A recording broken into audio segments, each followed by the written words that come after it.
అంతకుముందేమో అసలు పట్టించుకోలేదు వాళ్ళు. నా ఆంధ్రాలో చేయలేదు, నా తెలంగాణ చేయలేదు, ఎక్కడ అభివృద్ధి చేసింది లేదు.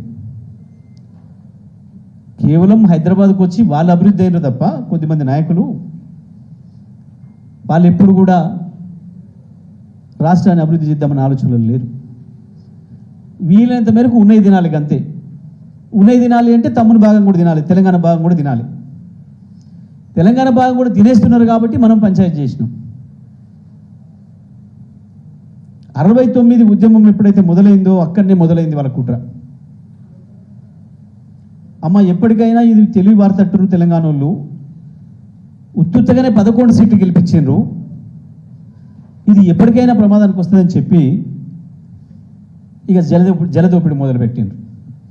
అప్పటికే నిధులు నియామకాలలో కొట్టేసారు, మొత్తం ఏడుకాటి దోసుకున్నారు, స్థిరపడ్డారు, ఇక నీళ్ళ మీద పడ్డారు. ఆంధ్రప్రదేశ్లో అనుమతి లేకుండానే అనేక ప్రాజెక్టులు కట్టిండ్రు. రాజశేఖర రెడ్డి పీరియడ్ పూర్తయ్యే నాటికే కృష్ణ మీద 350 టీఎంసీల నీళ్ళ నిల్వ చేయగలిగిన ప్రాజెక్టులు కట్టిండ్రు, మొత్తం మన డబ్బులతో, సమైక్య ఆంధ్రప్రదేశ్లో ఉండే రాష్ట్ర ప్రభుత్వ డబ్బులతో. దానికి ఒక్కదానికి కూడా కేంద్రం అనుమతులు కానీ అప్లై చేయటం కానీ జరగలే. లోన్ వైపు పొరపాట్లు కూడా చూడలే. సమైక్య ఆంధ్రప్రదేశ్లో మనందరి పాట ఉన్న డబ్బులతోనే కట్టిండ్రు. దేనికి కట్టిండ్రు అంటే ఒకవేళ ఎప్పుడైనా తెలంగాణతోనే వేరే పరిస్థితి వస్తే కృష్ణే మనకు దిక్కు కాబట్టి ఇప్పుడే ప్రాజెక్టులు కట్టి పెట్టుకుంటే చచ్చుకుంటే అలొకేషన్ మనకు వస్తుంది అని తెలివితో చేసింది. మన దద్ద మనకు అసలు లేదు, ఆ వైపు ఆలోచన కూడా లేదు.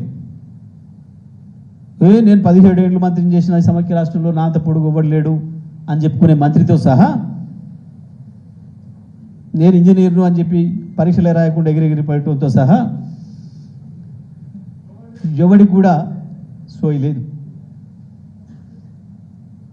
దాన్ని కనిపెట్టే కేసీఆర్ ఈ లేనికాడ పంచాయతీ ఎందుకురా, ఉన్నకాడ మనం కొట్టేద్దామని చెప్పి,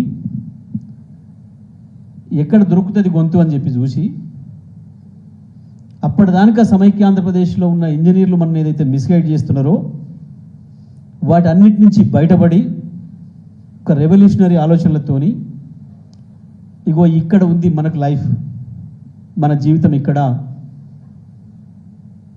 అనే పాయింట్ని దొరకబట్టి ఇక్కడ కట్టాలి అని చెప్పి